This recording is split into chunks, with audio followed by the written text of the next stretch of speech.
Very good afternoon जी, सत श्रीकाल। सेल्स ऑफ गुड एट के रिगार्डिंग एक हमने वीडियो अपलोड कर रखी है regarding the introduction of the sales of good act, and today we are going to start with the bare act language of the SOGA. So in front of you screen के सामने आपके बेरेक्ट language है। Section 1 सिर्फ इतनी सी बात कर रहे हैं कि इस एक्ट को हम लोग सेल्स ऑफ गुड एक्ट 1930 के नाम से जानते हैं, and it extend to the whole of India except Jammu and Kashmir, क्योंकि वहाँ पर जम्मू कश्मीर में एक अलग से लॉ जो है वो चल रहा है। स्पेशल स्टेटस था उनका जम्मू कश्मीर का, वो हमने जब ख़त्म कर दिया है, राइट। तो डेफिनेटली अभी भी वो जो पार्लियामेंट है उन्होंने अभी तक अमेंडमेंट नहीं की, तो हम लोग ये नहीं कह सकते कि ये सो गया है। It still applied to Jammu and Kashmir. तो यहाँ पे एक्सेप्ट जम्मू एंड कश्मीर लिखा, तो प्लीज़ आप उसको उसी के अकॉर्डिंग पढ़ना। और एज यूजली मैंने जो फर्स्ट वीडियो में आपसे कहा था कि जो सो गया है basically it came in to force on the 1 July of 1930। तो गाइज पिछले ईयर मैंने आपको कुछ डेफिनेशंस भी मैंने करवाई थी, तो प्लीज़ उसको आप ध्यान में रखना।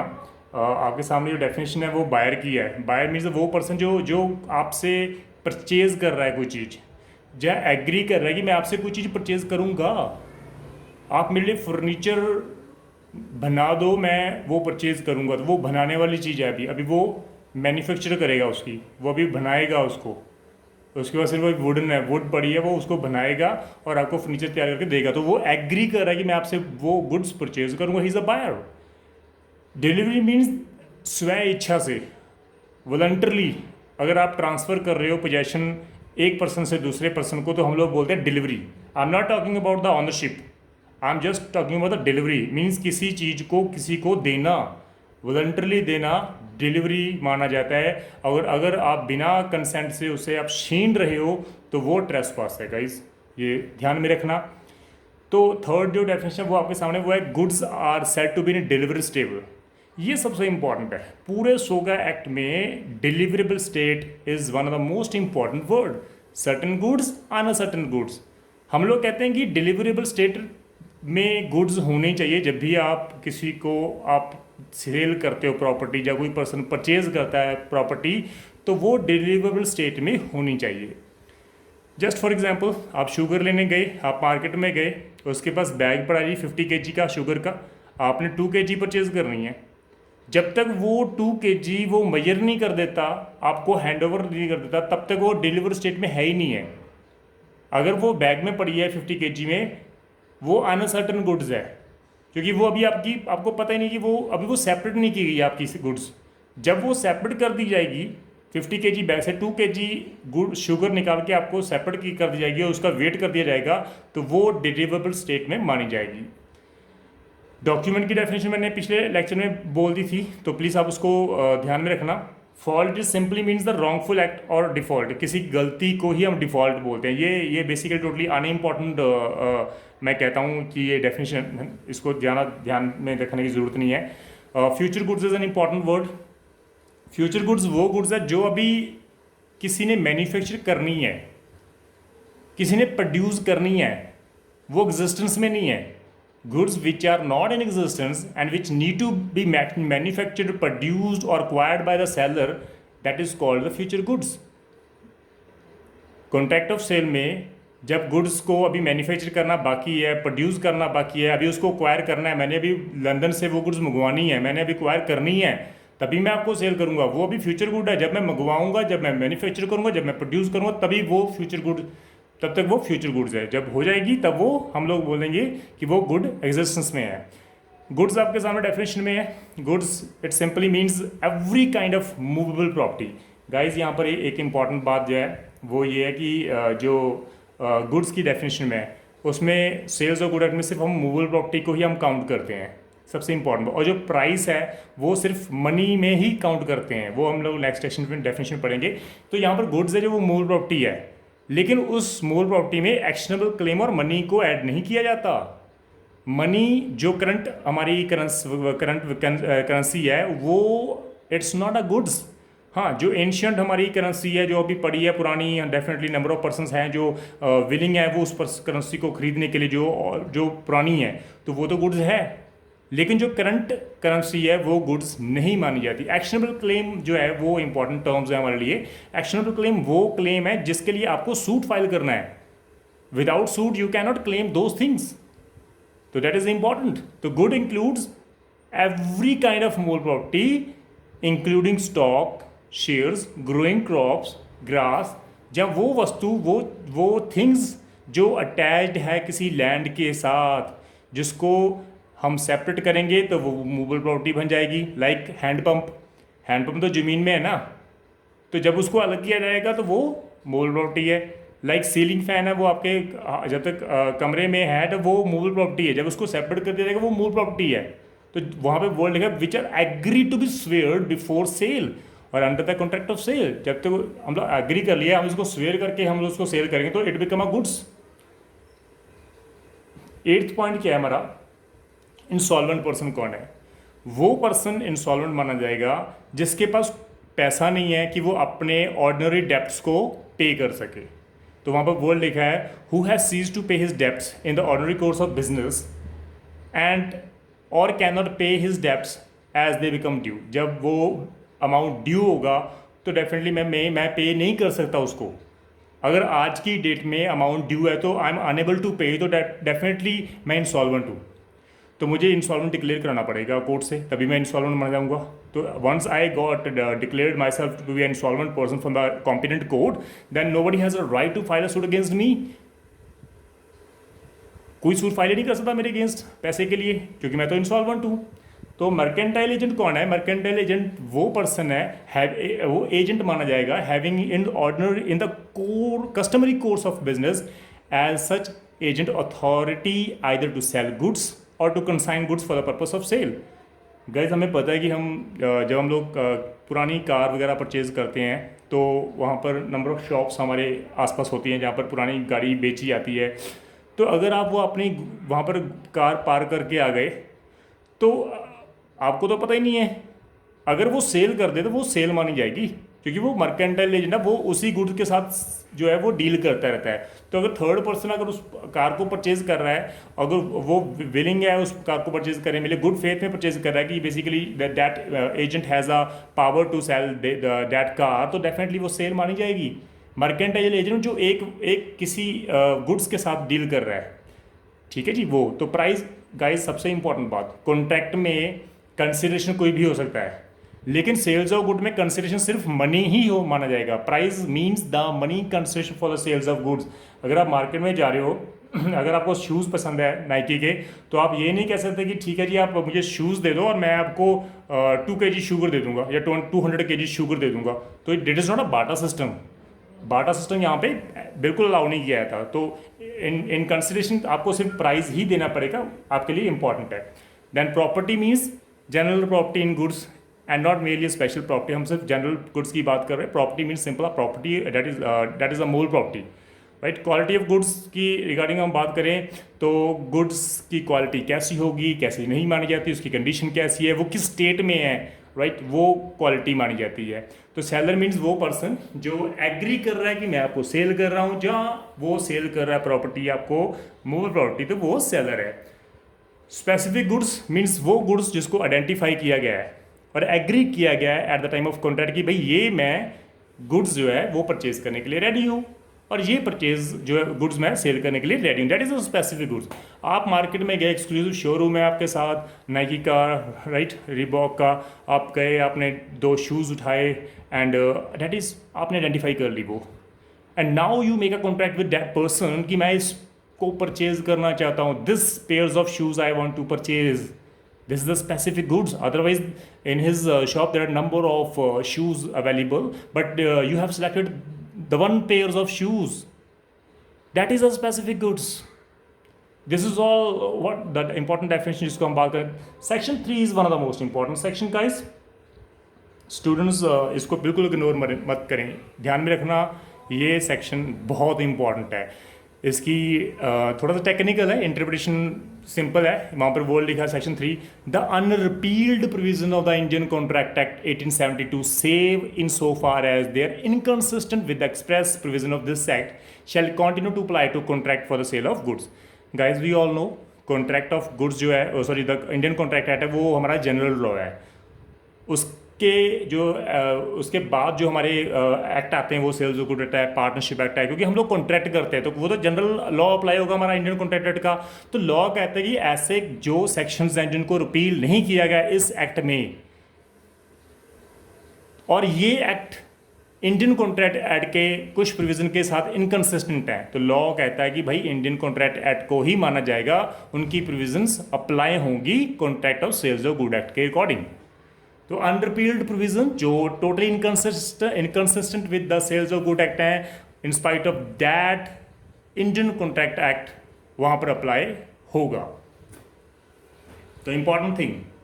Then formation of contract, that is important, क्योंकि पिछले लेक्चर में मैंने इसके रिगार्डिंग इंट्रोडक्शन में काफ़ी कुछ बता दिया था आपको, तो इसको भी ध्यान रखना। फॉर्मेशन ऑफ कॉन्ट्रैक्ट की बात कर रहा हूँ। फॉर्मेशन ऑफ कॉन्ट्रैक्ट एक्चुअली में होता क्या है? It's just a contract like offer and acceptance to purchase और टू सेल द गुड्स, उसके रिगार्डिंग हम लोग बोलते हैं फॉर्मेशन ऑफ कॉन्ट्रैक्ट। तो सेक्शन 4 डील कर रहा है कि सेल है क्या और एग्रीमेंट टू सेल है क्या। तो contract of sale of good is a contract whereby the seller जो है वो ट्रांसफर कर रहा है या एग्री कर रहा है कि मैं ट्रांसफर करूंगा गुड्स बायर को इस प्राइस में। भाई मैन्युफैक्चर करनी है अभी, ठीक है, प्रोड्यूस करनी है, वो तो फ्यूचर गुड्स है ना, लेकिन उसके बाद जो कॉन्ट्रैक्ट तो होगा ना, जो कॉन्ट्रैक्ट है वो एग्रीमेंट टू सेल हो जाएगा। तो इसीलिए वहां पे वर्ड लिखा था कि ट्रांसफर और एग्री टू ट्रांसफर, जहां पर ट्रांसफर वर्ड है वो सेल है, एग्री टू ट्रांसफर कर रहा है वो एग्रीमेंट टू सेल है। क्योंकि वो तो हम एग्री कर सकते हैं ना, फ्यूचर में भी मैन्युफैक्चर करेंगे, प्रोड्यूस करेंगे, मैं एक्वायर करूंगा तभी आपको दूंगा ना, तो वो एग्रीमेंट टू सेल है। So there may be a contract of sale between one part owner and another. Guys सबसे इंपॉर्टेंट बात, एक पर्सन खुद सेलर और खुद ही बायर नहीं हो सकता। We need the two different persons, one should be a seller and one should be a buyer, but there is a one exception. यहाँ पर वर्ड लिखा है there may be a contract of sale between one part owner and another. अगर हमने एक bike दो person ने मिलकर परचेज की है, तो ए और बी ने 15,000 डाल के 30,000 की परचेज कर ली bike, and now A wants कि भाई मैं इसको सेल करना चाहता हूँ, और बी कहता है कि ठीक है यार किसी को और को मत सेल करो, मुझे ही सेल कर दो, मैं खुद ही परचेज कर लेता हूँ। ना वो ऑनर भी है और वो ए का पार्ट को परचेज भी कर रहा है, तो यहाँ पर पार्ट ऑनर भी जो है, पार्ट ऑनर है वो भी वो पार्ट को परचेज कर सकता है। सेकंड क्लॉज ऑफ सेक्शन 4 क्या कह रही है? अ कॉन्ट्रैक्ट ऑफ सेल में भी एब्सोल्यूट होना चाहिए और कंडीशनल होना चाहिए। मे बी एब्सोल्यूट और कंडीशनल, आप कंडीशन भी डाल सकते हो, और वो एक इंपॉर्टेंट बात है वो कि कंडीशनल और एब्सोल्यूट हो सकता है। एब्सोल्यूट मीन्स आप अगर आप सेल करना चाहते हो तो आपको सेल करना ही पड़ेगा, एब्सोल्यूट है वो। आप ये नहीं कह सकते कि हाँ भैया आप घर में ले जाओ और बाद में नेक्स्ट डे मैं आपसे वो चीज़ ले जाऊंगा, सॉरी, वो एब्सोल्यूट है। सेल कंडीशनल भी हो सकती है कि हाँ भाई इस कंडीशन के ऊपर मैं आपको सेल करूंगा, ठीक है जी। तो अगर आप 20% मुझे एडवांस पे करोगे तो definitely I will surely sell this goods to you. Now this is the condition कि भैया अगर मैं 25% एडवांस अभी दे रहा हूँ तो डेफिनेटली वो गुड्स मुझे ही देगा, तो मुझे सिर्फ 75 बाद में पे करना, तो it's a condition. Sub clause 3 क्या कह रहा है सेक्शन 4 में कि where under a contract of sale the property in the goods is transfer from the seller to the buyer. जैसे ही सेलर बायर को गुड्स दे देता है तो जब इमीडिएटली ट्रांसफर होती है तो उसको हम लोग बोलते हैं सेल। आप मार्केट में गए, आपको सोप खरीदना है, आपने गोदरेज का सोप खरीदा, लक्स का सोप परचेज किया, एंड डेफिनेटली भाई उसी समय आपको पैसा देना पड़ेगा, तो this is what the sale. But way the transfer of the property, अगर वो ट्रांसफर ऑफ प्रॉपर्टी फ्यूचर में देनी है, फ्यूचर में आप प्रॉपर्टी ट्रांसफर करोगे, सब्जेक्ट टू सम कंडीशंस हैं भाई। अगर मैं वो रॉ मटेरियल परचेज करूंगा, अगर वो परचेज मैं कर लूँगा उसके बाद उसको मैन्युफैक्चर करूँगा तो मैं आपको सेल कर सकता हूँ। तो वो कंडीशन है कि अगर वो मतलब मुझे रॉ मटेरियल मिला तभी मैं परचेज उसको सेल करूँगा। तो ये इंपॉर्टेंट है। जब ट्रांसफ़र प्रॉपर्टी की फ्यूचर में होगी तो गाइज वो एग्रीमेंट टू सेल है, अगर इमीडिएटली ट्रांसफ़र हो रही है तो वो सेल है। लेकिन सबसे इंपॉर्टेंट बात है यहाँ पर प्राइस का कोई रोल नहीं है, प्राइस जब मर्जी पे कर दो। यहाँ पर delivery of the property important है। जैसे ही आपने प्रॉपर्टी डिलीवर कर दी, अगर इमीडिएटली ट्रांसफ़र कर रहे हो तो वो सेल है, हो सकता है कि मैं शॉप में गया, मेरा मेरा काफ़ी वहाँ पर अच्छा व्यवहार है उस शॉप के साथ, उसको पता है कि भाई मैं हमेशा पैसे दे देता हूँ। तो अगर मैं गया आराम से, मेरे पास, मैं घर में भूल गया डेफिनेटली अगर अपना पर्स, तो मैं वहाँ से सोप लेके आ गया, ठीक है मैं कल दे दूंगा, तो यहाँ पर प्राइस तो मैं कल ही दूंगा ना, लेकिन प्रॉपर्टी तो इमीडिएटली ट्रांसफर हो रही है, तो वो तो सेल मानी जाएगी, तो प्राइस बाद में भी पेश हो सकता है। Fourth clause, house section 4, an agreement to sell becomes a sale when the time elapses or the condition are fulfilled। जो फ्यूचर की बात कर रहा हूँ, डेफिनेटली जब अग्रीमेंट टू सेल है वो सेल मानी जाएगी जब उसकी कंडीशंस पूरी हो जाएंगी, और जब टाइम इलैप्स हो जाएगा तो प्रॉपर्टी अगर रेडी है, मैन्युफैक्चर हो चुकी है, प्रोड्यूस हो चुकी है, उसको हमने एक्वायर कर लिया है, तो डेफिनेटली वो प्रॉपर तरीके से हमने उसको फर्नीचर बना दिया है, अब वो सेल करने के लिए रेडी है, तो वो एग्रीमेंट टू सेल क्या हो जाएगा, सेल हो जाएगा। ठीक है जी। सेक्शन 5 क्या कह रहा है now, formalities of the contract. भाई फॉर्मेलिटीज कौन सी होती हैं? Contract of sale how made, तो जैसे आप नॉर्मल कॉन्ट्रैक्ट करते हो, आपको ऑफर करना है, दूसरे को एक्सेप्ट करना है, तो contract of sale is made by an offer to buy और सेल गुड्स। मैं ऑफर कर रहा हूँ कि ठीक है मैं सेल करने के लिए रेडी हूँ, आई एम विलिंग, मैं सेल कर रहा हूँ, जहाँ मैं विलिंग हूँ कि मैं उसको बाय कर रहा हूँ, तो वहाँ पर ऑफर एंड एक्सेप्टेंस दोनों चाहिए। तो a contract of sale is made by an offer to buy और sell goods for a price and the acceptance of such offer. अगर आप सेल करने के लिए रेडी हो या परचेज करने के लिए रेडी हो किसी सर्टन प्राइस के रिगार्डिंग, तो डेफिनेटली अगर वो उसको ऑफर को एक्सेप्ट किया जाएगा तो वो सेल मानी जाएगी। तो कॉन्ट्रैक्ट में provide for the immediate delivery, लेकिन सबसे important, this is the general rule that in a contract जब भी इमीडिएटली डिलीवरी ऑफ गुड्स होती है, इमीडिएटली पेमेंट होती है, तो वो सेल होती है इमीडिएटली। और for the delivery of payment by instalments, although आप इंस्टॉलमेंट्स में भी पे कर सकते हो, लेकिन वहाँ पर डिलीवरी अगर इमीडिएटली हो गई तो वो सेल है। अगर हमने एंड और डेट द डिलीवरी और पेमेंट और बोथ शैल बी पोस्टपोन, यहाँ पे इंपॉर्टेंट बात है, यहाँ पर आपको ध्यान रखना पड़ेगा। और कॉन्ट्रैक्ट में कॉन्ट्रैक्ट में लिखा जा सकता है कि भाई इमीडिएट डिलीवरी होगी गुड्स की, immediate payment of the price, और बोथ होने चाहिए कि जैसे ही मैं डिलीवरी करूँगा वैसे आपको पेमेंट करनी पड़ेगी। और फॉर द डिलीवरी और पेमेंट ऑफ इंस्टॉलमेंट्स, मैं डिलीवरी भी इंस्टॉलमेंट में करूँगा, आपको उसके अकॉर्डिंग पेमेंट भी इंस्टॉलमेंट में करनी पड़ेगी। और डैट डिलीवरी और पेमेंट और बोथ शैल बी पोस्टपोन, जब मैं पोस्टपोन भी कर सकता हूँ, जब मैं पोस्टपोन करूँगा तो डेफिनेटली वो बाद में भी हो सकती है, तो ये इंपॉर्टेंट है।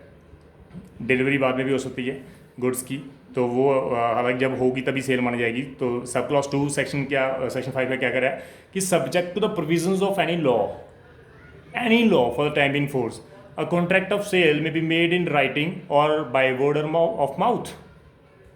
This is the general rule कि कॉन्ट्रैक्ट तो भाई ओरली भी कर सकते हैं और हम रिटर्न में भी कर सकते हैं, पार्टली रिटर्न भी हो सकता है, पार्टली ओरली भी हो सकता है। तो ये तो जनरल रूल है, ये तो अप्लाई है क्योंकि हम लोग कॉन्ट्रैक्ट ऑलरेडी कर चुके हैं, तो वो सेम रूल्स अप्लाई हो जाएंगे हमारे। सेक्शन 6 ऑनवर्ड्स जो है वो डील कर रहे हैं सब्जेक्ट मैटर ऑफ कॉन्ट्रैक्ट। हमारा कॉन्ट्रैक्ट का सब्जेक्ट मैटर क्या है भाई? गुड्स ही हमारा सब्जेक्ट मैटर है। वो कौन सी गुड्स होंगी? मूल प्रॉपर्टी होगी।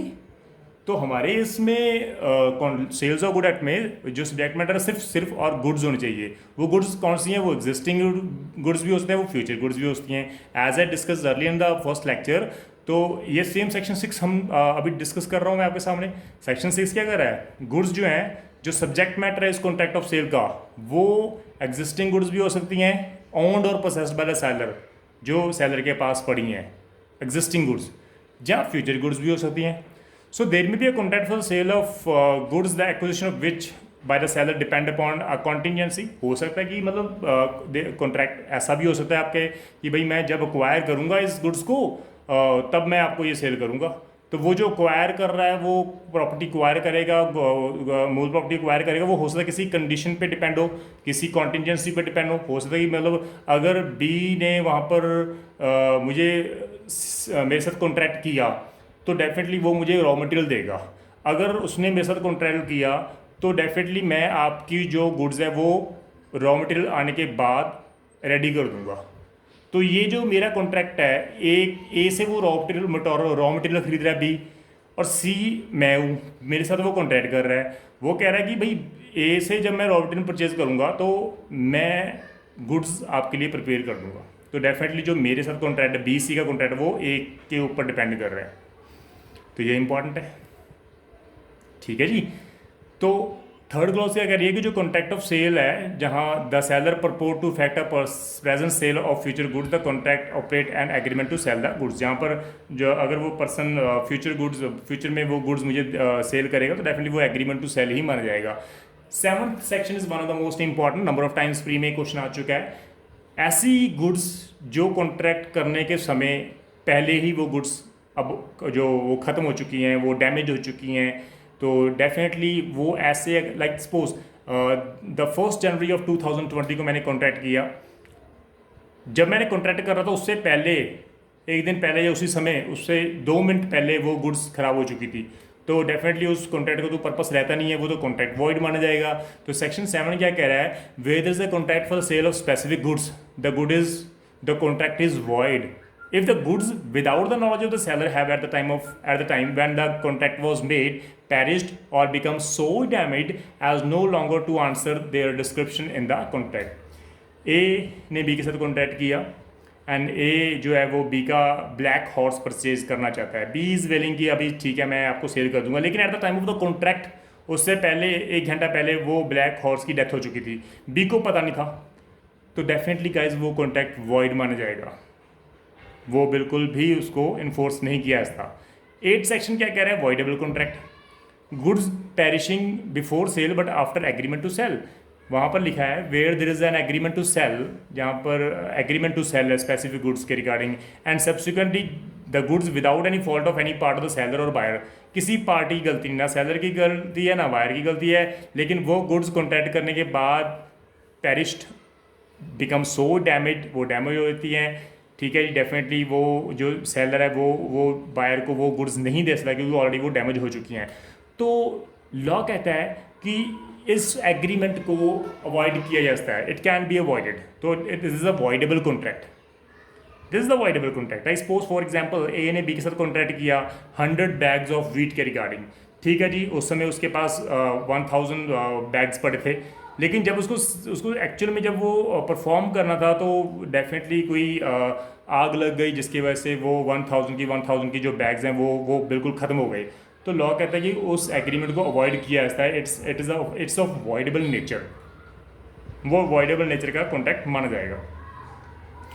अब यहाँ पर इंपॉर्टेंट सेक्शन है हमारे लिए, 2 फर्दर इंपॉर्टेंट सेक्शन है। सेक्शन 9 असर्टनमेंट ऑफ प्राइस, प्राइस को हम लोग कैसे असर्टन करेंगे, ये सबसे इंपॉर्टेंट टॉपिक माना जाता है। वहाँ पर लिखा है the price in a contract of sale may be fixed by the contract, ठीक है जी, ए और बी 2 पार्टीज़ हैं कॉन्ट्रैक्ट में, दोनों मिलके वो अगर कॉन्ट्रैक्ट में ही वो फिक्स कर लेते हैं कि कॉन्ट्रैक्ट में ही दिया हुआ है कि हाँ भी ये जो प्राइस होगा हमारा, तो डेफिनेटली वो प्राइस होगा।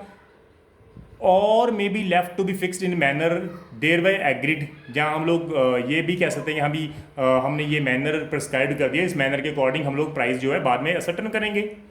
और may be determined by the course of dealing, जहाँ हम लोग ये भी कह सकते हैं कि जैसे हम लोग डील करते रहते हैं, पिछले 5 साल से हम लोग हमारी डीलिंग ऐसे चलती आ रही है, तो वैसे हम नॉर्मल उसी डीलिंग के साथ हम लोग प्राइस फिक्स कर देंगे, असर्टन कर देंगे। तो ठीक है जी, तो देयर आर 3 मोड्स, या तो आप कॉन्ट्रैक्ट में प्राइस फिक्स कर दो, जहाँ आप किसी मैनर को प्रिस्क्राइब कर दो कि उस मैनर के अकॉर्डिंग हम इस प्राइस को असर्टन करेंगे, जहाँ जैसे आप डीलिंग करते हो उस डीलिंग के अकॉर्डिंग आप असर्टन कर सकते हो। सब क्लॉज 2 क्या कह रहा है, where the price is not determined in accordance with the above set 3 provisions, तो बायर जो है उसको तो रीजनेबल प्राइस तो देना ही पड़ेगा जब उसने परचेज कर ली उस गुड्स को, तो he has to pay the reasonable price. अब रीजनेबल प्राइस क्या गाइड्स, ये तो क्वेश्चन ऑफ फैक्ट है, ये डिपेंड करता है कि आपने 100 परचेज किया है या कार परचेज किया है। डेफिनेटली अब कार जो है वो 10 रुपये में तो ले नहीं सकते, लेकिन 100 तो आप ले सकते हो, तो रीजनेबल प्राइस तो गाइड फिर उसके अकॉर्डिंग होगा ना, कॉन्ट्रैक्ट के अकॉर्डिंग, तो ये आपको रीजनेबल प्राइस तो देना पड़ेगा। अगर आपने प्राइस फिक्स नहीं किया देन इट डजंट मीन कि आप पे नहीं करोगे, you have to pay the reasonable price to the seller. Now section 10 क्या करेगा गाइस, सेक्शन 10 जो है हम लास्ट सेक्शन हम लोग कवर कर रहे हैं, सेक्शन 10 सिर्फ बात कर रहे हैं agreement to sell at valuation means price के regarding, so where there is an agreement to sell goods on the terms that the price is to be fixed by the valuation the third party. A और B दोनों के पास दोनों में contract हुआ कि जिसमें ए कहता है कि I am willing to purchase the car of B's, B कहता है ठीक मैं अपनी कार सेल करने के लिए रेडी हूँ, लेकिन प्राइस वो कह रहा है कि सी डिटरमाइन करेगा, थर्ड पार्टी डिटरमाइन करेगी, तो ठीक है जी, and such third party can not और does not make such valuation the agreement is thereby voided. अगर वो सी जो है थर्ड पार्टी प्राइस को डिटरमाइन नहीं करती तो आप एग्रीमेंट को अवॉइड कर सकते हो, वॉइडेबल है उसको डिक्लेयर करवा लो वॉइडेबल। लेकिन proviso that if the goods or any part thereof have been delivered to, लेकिन अगर वो गुड्स डिलीवर्ड हो चुकी हैं और उस बायर ने अप्रोप्रिएट कर ली हैं, उसको यूज़ कर लिया है, तो definitely buyer has to pay the reasonable price to the seller. Second sub clause is important word, वहाँ पे वर्ड लिखा है where such third parties prevented from making the valuation. भाई मैंने कार बी की परचेज करनी है, तो जिसके अकॉर्डिंग बी कहता है ठीक है सी जो है वो प्राइस डिटरमाइन करेगा, लेकिन मैंने सी को पहले ही 10,000 दे दिए कि भाई मेरे फेवर में ना आप अमाउंट जो है वो 2 लाख कम ही बताना, तो ये तो गलत हो गया ना। तो जहाँ आप प्रिवेंट कर रहे हो तो वहाँ पर लिखा है where such third parties is prevented from making the valuation by the fault of the seller और the buyer, the party not in fault, जिस पार्टी की गलती नहीं है वो आपसे डैमेज क्लेम कर सकता है। तो this is an important thing, अगर कोई पार्टी थर्ड पार्टी को वैल्यूएशन करने से मना कर रही है या उसको प्रिवेंट कर रही है, तो जो पर्सन इन फॉल्ट नहीं है वो दूसरी पार्टी से डैमेजेस क्लेम कर सकता है। तो this is an important thing guys. बेरेट language काफ़ी इंपॉर्टेंट है हमारे लिए, इसको समझना बहुत इंपॉर्टेंट है। लॉ स्टूडेंट के लिए सबसे इंपॉर्टेंट बात ही हमारे लिए ये है कि बेरेट लैंग्वेज को हमें पता होना चाहिए। अगर आपको बेरेट लैंग्वेज की इंटरप्रिटेशन पता है तो डेफिनेटली गाइस कोई भी क्वेश्चन जो है वो डिफिकल्ट नहीं रहता हमारे लिए। तो this is all about today's lecture. 10 section तक हमने बेरेट लैंग्वेज कर लिया है, कल तक हम लोग उसके आगे चलेंगे। कंडीशन ऑफ वारंटी कल हम लोग कंप्लीट करेंगे, कल आईपीसी का भी एक लेक्चर होगा और सोका का भी एक लेक्चर होगा। तो till then in case of any problem please guys आप प्लीज़ कमेंट में आप कमेंट करते रहना, मैं उनको रिप्लाई कर दूंगा। और अपने दोस्तों को प्लीज़ शेयर करते रहना, अगर आपको कोई चीज़ अच्छी लगती है, कोई क्वालिटी का कोई लेक्चर अगर आपको अच्छा लगता है तो डेफिनेटली आप प्लीज़ इसको शेयर करो। अदरवाइज़ ज़रूरत नहीं है शेयर करने की अगर आपको कुछ गेन नहीं हो रहा, क्योंकि वो फिर लेक्चर बेकार होगा अगर आपको अच्छा नहीं लगता कोई। तो थैंक यू सो मच, सत श्री अकाल जी।